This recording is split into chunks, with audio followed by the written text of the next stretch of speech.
ប្រាប់មនុស្សក្មេងចាស់ថាខ្ញុំគឺជាកំងដូស្មោស្នេហ៍ហើយក៏ចង់ប្រាប់ស្រីម្នាក់ឲ្យបានដឹងដែរថាខ្ញុំគឺជាកំងដូស្មោស្នេហ៍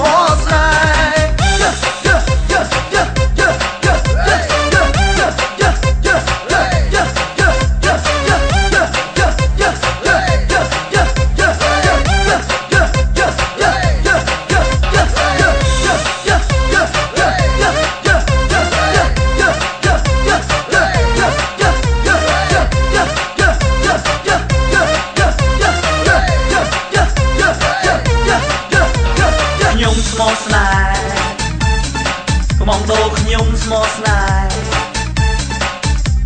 ខ្ញុំស្មោស្នេហ៍កំងដូខ្ញុំស្មោស្នេហ៍ខ្ញុំគឺជាកំងដូមានចិត្តស្មោះសរតាំងចិត្តតស៊ូឲ្យខិតខំធ្វើការសង្សារមិនទាន់មានតែបើមានសង្សារខ្ញុំតាំងចិត្តថា take care ស្នេហាមួយនឹងឲ្យបានល្អកំងដូខ្ញុំស្មោះស្នេហ៍ពេលនេះខ្ញុំសូមប្រកាសប្រាប់មនុស្សក្មេងចាស់ថាខ្ញុំគឺជាកំង